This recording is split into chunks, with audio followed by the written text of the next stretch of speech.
Shalom, salam sejahtera. Renungan malam seiman pada malam hari ini berjudul Kerajaan Imam. Kamu akan menjadi bagiku kerajaan imam dan bangsa yang kudus. Inilah semuanya firman yang harus kau katakan kepada orang Israel. Keluaran 19 ayat 6. Ayat di atas menunjukkan rencana Tuhan agar orang Israel menjadi suatu kerajaan imam. Apakah ciri-ciri khas kerajaan imam? Dalam Imamat 11 ayat 44 dan 45, ciri-ciri dari kerajaan imam digambarkan sebagai berikut. Sebab akulah Tuhan Allahmu, maka haruslah kamu menguduskan dirimu dan haruslah kamu kudus. Sebab aku ini kudus. Dan janganlah kamu menajiskan dirimu dengan setiap binatang yang mengeriap dan merayap di atas bumi. Sebab akulah Tuhan yang telah menuntun kamu keluar dari tanah Mesir, supaya menjadi Allahmu. Jadilah kudus, sebab aku ini kudus. Ini berarti Tuhan menghendaki agar orang Israel itu harus kudus, berbeda dengan bangsa yang lain. Mereka haruslah memiliki kesucian oleh karena Tuhan itu suci adanya. Mereka haruslah memiliki tanggung jawab untuk memantulkan kesucian Tuhan itu. Dalam perjanjian baru Tuhan juga telah berfirman yang tertulis dalam 1 Petrus 2 ayat 9.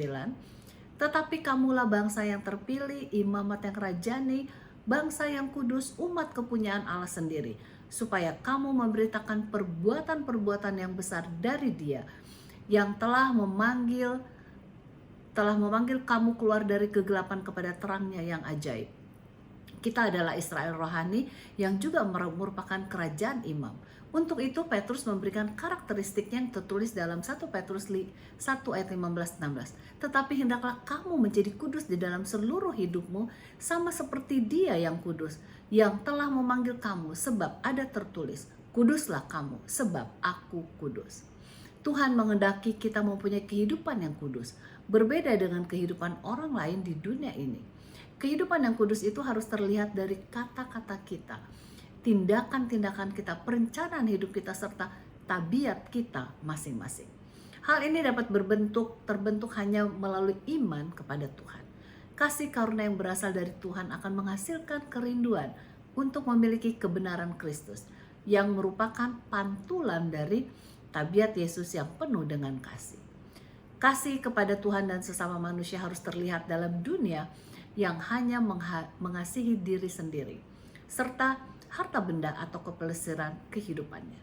Sebagai kerajaan imam, maka kehidupan pelayanan akan menjadi suatu kesukaan bagi kita. Kiranya kebenaran Yesus akan makin terbentuk dalam kehidupan kita masing-masing. Tuhan Yesus memberkati.